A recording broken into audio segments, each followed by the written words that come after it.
Dans pas mal d'histoires, que ce soit des contes pour enfants ou des films, on entend parler d'élixir d'amour ou encore de filtre d'amour. Ce serait genre un truc que tu fais boire à ta cible et qui la rend complètement folle amoureuse de toi. Et bah figure-toi que l'amour ou l'excitation, c'est de la chimie. Et la chimie, au 21e siècle, on commence à maîtriser.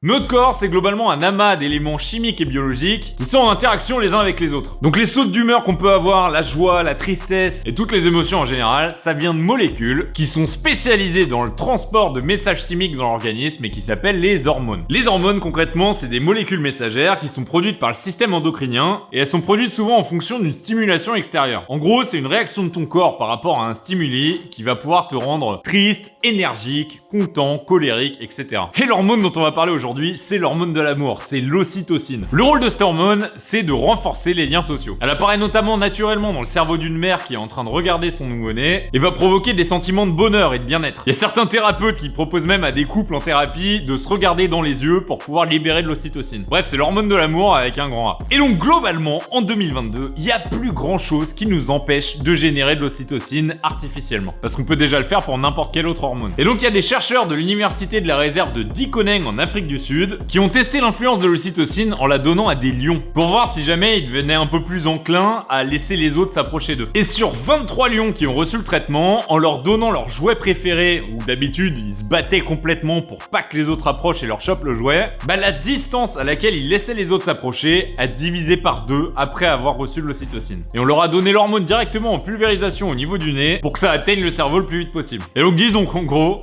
ils se sont mis à s'aimer un peu plus les uns les autres. Alors ça pourrait peut-être marcher avec les humains. Alors de manière très simple, c'est déjà le cas. Notamment, il y a certaines drogues qui vont te rendre hyper bisounours et tu vas te mettre à aimer tout le monde. Mais le problème, c'est que si tu prends une pilule de MD, c'est toi qui vas te mettre à aimer tout le monde. T'es pas du tout en train de devenir irrésistible. Là, ce qu'on cherche, c'est l'effet inverse. L'effet qu'on va chercher à avoir sur une pilule qui rend irrésistible, c'est que la personne qui la prend devienne irrésistible aux autres qui l'ont pas prise. Donc pour ça, faut que tu arrives à déclencher la création d'ocytocine dans les gens qui t'entourent. Et ça, c'est quelque chose qui était quasiment impossible jusqu'à l'année dernière, avec toutes les avancées médicales qui ont été déclenchées par les recherches sur le Covid. Notamment par exemple les vaccins à ARN messager qui avaient jamais été utilisés sur les humains avant, alors qu'aujourd'hui on est des milliards sur la planète à avoir été vaccinés 3 fois ou plus. Et donc Pfizer, ils ont carrément sorti une pilule anti-Covid qui s'appelle le Paxlovid. Elle a été approuvée par le régulateur européen puisqu'elle a montré son efficacité à combattre le virus. Ou au moins ses formes grave. Et donc il y a une petite entreprise allemande qui est assez proche de BioNTech. BioNTech qui est donc la boîte qui a créé le vaccin distribué par Pfizer. Et cette petite entreprise, elle a utilisé la même technologie que le Paxlovid pour essayer de réguler le système hormonal. Le but, c'était de lutter contre l'hypothyroïdie, qui est une maladie de la thyroïde qui l'empêche de produire les hormones nécessaires pour que le corps puisse fonctionner normalement. Et là, ils ont rencontré un gros problème. En fait, ils n'arrivaient pas à réguler la sécrétion d'hormones internes. Et au lieu d'influer sur les hormones thyroïdiques, ils se sont rendus compte que les hormones qui étaient en augmentation significative après avoir avalé leur pilule, c'était les phéromones putatives. Ça, c'est les hormones qui sont présentes dans la sueur et qui servent à gérer l'attirance des autres. En fait, les phéromones, c'est globalement ce qu'utilisent les animaux quand ils sont en chaleur et que c'est le moment de niquer. Chez les humains, vu qu'on a beaucoup plus de choses qui influent dans leurs relations, les phéromones, ils sont moins importants que dans le reste du règne animal. Mais ils restent importants, notamment quand tu penses aux odeurs. Et donc,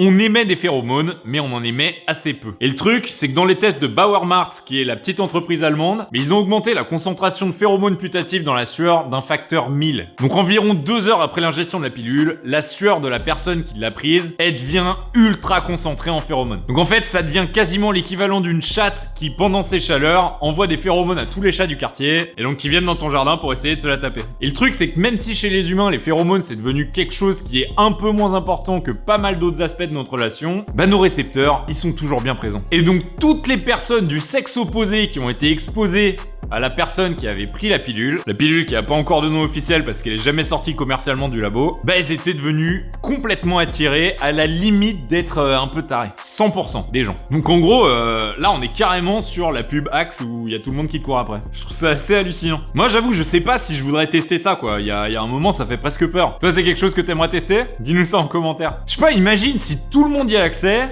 soit le monde il deviendrait vachement plus sympa, soit il deviendrait vachement plus bizarre. Mais dans tous les cas, la population risquerait de continuer d'augmenter assez fort. Mais alors le truc qui tombe bien par contre, c'est que la pilule existe pas du tout. Et si jamais elle devait exister, elle aurait peut-être une forme de poisson ou de poisson pané quoi. Allez, en général sur internet, faut pas croire tout ce qu'on te dit sans checker les sources et surtout pas aujourd'hui. À plus.